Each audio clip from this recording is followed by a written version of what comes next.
Hello, student. Welcome in your English online class. You are connected here. Let's move with our reading of lesson 1, 3 questions.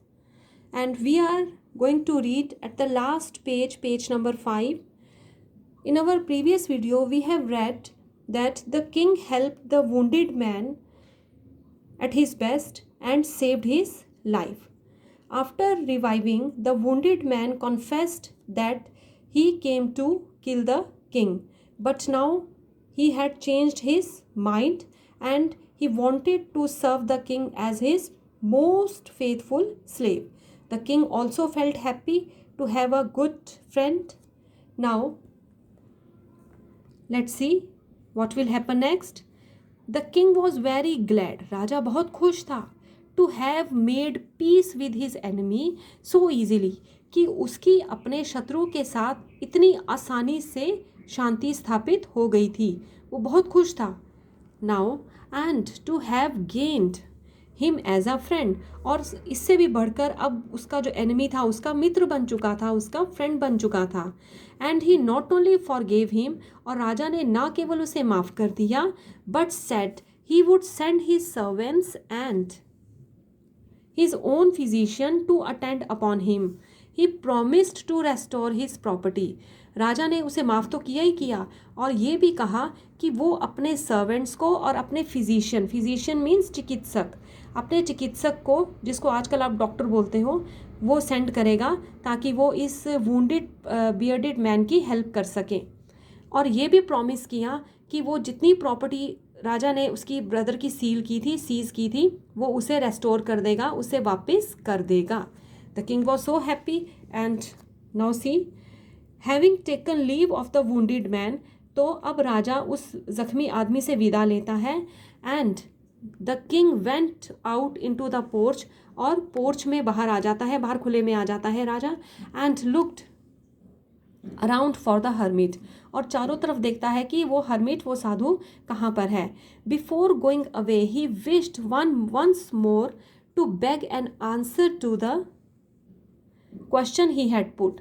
अब वहाँ से जाने से पहले वो राजा ऐसा चाहता है कि वो एक बार फिर से प्रार्थना करे हर्मिट से कि वो मेरे क्वेश्चंस का, जो 3 क्वेश्चंस का आंसर चाहिए था ना राजा को, वो आंसर दे दे.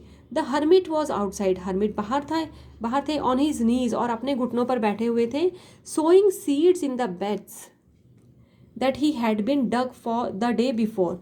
और कहता है उस खोदी हुई मिट्टी में वो सीड्स को सो कर रहे थे, जो उन्होंने एक दिन पहले खोदी थी ना, उसमें वो सीड्स को सो कर रहे थे. द किंग अप्रोच्ड हिम, जो राजा थे वो हर्मिट के पास आते हैं. एंड सेड, और कहते हैं, फॉर द लास्ट टाइम, आखिरी बार, I pray you to answer my questions wise man. हे विद्वान आदमी, मैं आपसे प्रेयर करता हूँ कि आप मेरे क्वेश्चंस का आंसर दे दीजिए.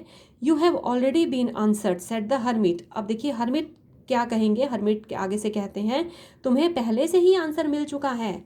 Still crouching on his thin legs. और हर्मिट जो थे वो अपनी जो क्राउचिंग पोजीशन में बैठे हुए थे. Crouching means bent legs and body. जब हम अपनी लेग्स और बॉडी को बेंड करके बैठ जाते हैं, and we come near close to the earth, and looking up at the king who stood before him. और वो उसी पोजीशन में बैठे होते हैं because he was sowing the seeds, और वो राजा की तरफ देखते हैं. हु स्टूड बिफोर हिम, जो राजा उनके सामने खड़े थे. How answered, what do you mean, ask the king. अब राजा कहते हैं कैसे उत्तर, कैसे उत्तर आपने दिए हैं, मीन्स कहाँ हैं मेरे answers. What do you mean, आपका क्या मतलब है. Do you not see, replied the hermit. Hermit कहते हैं क्या तुमने नहीं देखा. If you had not pitied my weakness yesterday and had not dug these beds for me but had gone your way, the man would have attacked you and you would have repented for not having stayed with me. अब hermit देखो क्या कहते हैं कि क्या तुमने नहीं देखा कि अगर कल तुम मेरी कमज़ोरी पर दया नहीं खाते और मेरे लिए इन बेड्स को, इस मिट्टी को कहते हैं नहीं खोदते और अपने रास्ते पर चले जाते, तो ये मैन तो आपको मारना चाहता था ना, ये आप पर अटैक कर देता और कहता है यू वुड हैव, और आप हो सकता है मारे भी जाते, और you would have repented for not having stayed with me, और बाद में आपको पछतावा होता कि आप मेरे साथ क्यों नहीं रुके थे। So the most important time was when you were digging the beds, इसलिए सबसे इम्पॉर्टेंट टाइम वो था जब आप जो है मिट्टी की खुदाई कर रहे थे।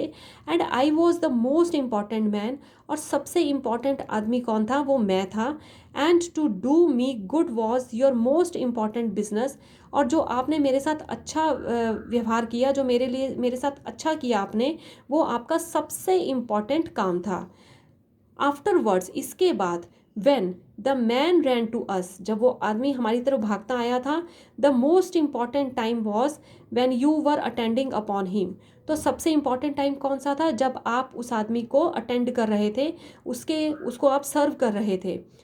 For if you had not dressed his wounds he would have died without having made peace with you, और कहते हैं अगर आपने उसकी वुंड्स को, उसके ज़ख्मों को आपने उसको ड्रेसिंग नहीं दी होती, तो वो कहता है ही वुड हैव डाइड, वो मर जाता। And without having made peace with you, और बिना आपसे शांति स्थापित किए, बिना आपका दोस्त बने वो आदमी मर जाता। So he was the most important business, तो कहता है इसलिए आपका सबसे इम्पॉर्टेंट काम वही था। Remember then there is only one time that is important, और कहता है याद रखो कि सबसे इम्पॉर्टेंट टाइम वही है, द ओनली टाइम, सिर्फ वही टाइम इम्पॉर्टेंट है, when we have any power, जब हमारे पास किसी तरह की पावर हो बेटा, हमारे पास किसी काम को करने की शक्ति हो, means we are able to do that work, we are having any power. The most necessary man is he with whom you are, और सबसे इम्पॉर्टेंट आदमी वही है जिसके साथ आप हैं। For no man knows whether he will ever have dealing with anyone else, क्योंकि कोई नहीं जानता कि क्या उस आदमी की किसी और के साथ भी डीलिंग थी। अब वो जो बियर्डेड पर्सन था, हिडन पर्सन था, हो सकता है उसके साथ उसका कोई और साथी भी होता जो राजा को बाद में मार देता। अब राजा ने, if the king wouldn't have help that man, he couldn't know about that reality, वो नहीं जान पाता कि वो पर्सन बियर्डेड मैन अकेला था और अब वो राजा का फ्रेंड बन चुका था। And the most important affair is to do him good, और सबसे इम्पॉर्टेंट कहता है काम आपका था कि अच्छा करना, आपने उसके साथ जो अच्छा काम किया, उसको सर्व किया था ना राजा ने कितने अच्छे से। Because for that purpose alone was man sent into this life, कहता है क्योंकि उसी को करने के बाद जो वो आदमी था वो ज़िंदगी में दोबारा वापस आ गया था, मीन्स उसे ज़िंदगी वापस मिल गई थी। He could revive, he could live his life. So class, this was your lesson, 3 questions. I hope you have enjoyed the lesson a lot, and so I did. So every lesson teaches us some moral values, some teachings. So in this lesson we see that at the place to linger with our past memories, पिछले time को ही सोचते रहना, और to think about our coming future, या आने वाले कल के लिए सोचते रहना, we should concentrate at our present. So हमें अपने प्रेजेंट पर, जो हमारा आज है बेटा, उस पर कॉन्सेंट्रेट करना चाहिए। At the place to go for the present, go for the past और the future, and try to do our best with whatever we have, और जो कुछ भी हमारे पास है, जिस भी काम में हम हैं, with whom we are working, हमें अपना बेस्ट देना चाहिए। Is it okay? So that we may get success in our life. I hope you have enjoyed the video. Thank you for watching the video class.